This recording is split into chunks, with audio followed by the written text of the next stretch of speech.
आपके TV screen पर आप देखेंगे वो मेहमान। मेरे साथ इम्तियाज जलील, आप सांसद हैं, सांसद महाराष्ट्र के औरंगाबाद से। मेरे साथ सुदेश वर्मा, प्रवक्ता बीजेपी, यासिर जिलानी साहब, राष्ट्रीय मुस्लिम विचार मंच, और धर्मवीर चौधरी। सबसे पहले इम्तियाज जी, आपका देश का सवाल में स्वागत है। और स्वागत के साथ साथ मैं बता दूं कि यह बहस बहुत ही गंभीर बहस है और बहस के साथ साथ मसला भी संवेदनशील है। मैं आप सभी से आग्रह करूंगा कि बहस में एक दूसरे को नीचा दिखाने की कोशिश ना हो, अपना अपना पक्ष रखें, अपने अपने तर्क लेकर आएं।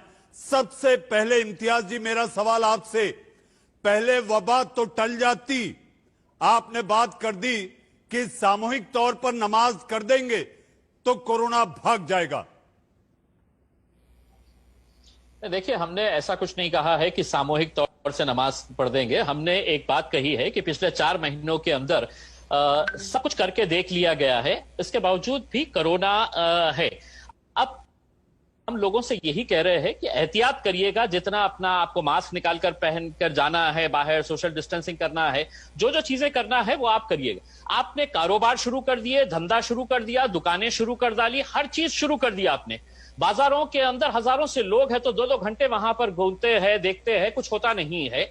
अब सिर्फ अगर प्रतिबंध आपने ये कहा है कि नहीं, अब इस देश के अंदर फेस्टिवल्स नहीं मनाए जाएंगे, त्योहार नहीं मनाए जाएंगे। और मैं आपको बता दूं कि जब मैंने ये मुद्दा उठाया तो मैंने साफ कहा कि मैं सिर्फ मस्जिदों को खोलने की बात नहीं कर रहा हूं, मंदिरें भी खोलिए, गिरजाघर भी खोलिए, गुरुद्वारे भी खोलिएगा और लोगों को कंडीशंस रखिएगा। आप वैसे भी कंडीशन रख रहे हैं, लेकिन आपका जब मैं ये पूरी स्टोरी सुन रहा था, देख रहा था, और आप जिस तरह से कह रहे थे कि देखिए मुसलमान मुसलमान मुसलमान, कैसा मुसलमान आज के दिन जब कोरोना है तो ये अपने त्योहार के बारे में बात कर रहा है, तो मुझे सीख कहां से मिली है, आपको हैरानी होगी।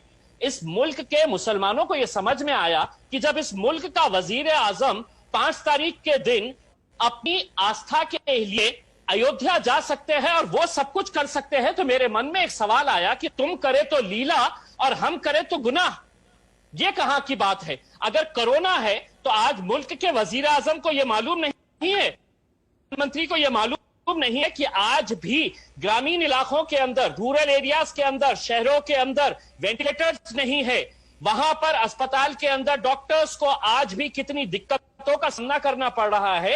ये अगर मुल्क के वजीर आजम को नहीं पता है तो यकीनन जिस रास्ते के ऊपर वजीर आजम जा रहे हैं उसी रास्ते के ऊपर हम भी जा रहे हैं।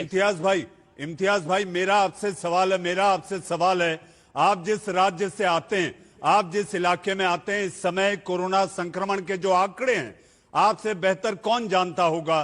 3.5 लाख को छूने को है महाराष्ट्र में आंकड़ा।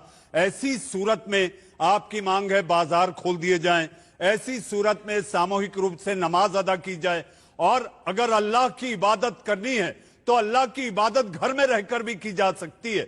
मैं ये कतई नहीं कह रहा, अल्लाह जिस तरह आप देखिए कि हिंदू रीति रिवाज में जब अभिषेक होता है और संकल्प लिया जाता है तो वो संकल्प में ये कहा जाता है कि स्थान देवताभ्यो नमः, स्थान देवताभ्यो नमः, यानी आप जहां पर हैं वहां से अगर आप ईश्वर की इबादत करने में ईश्वर को हाजिर नाजिर मान रहे हैं तो आपको इसके लिए मंदिर या किसी ईदगाह या मस्जिद की जरूरत नहीं होनी चाहिए।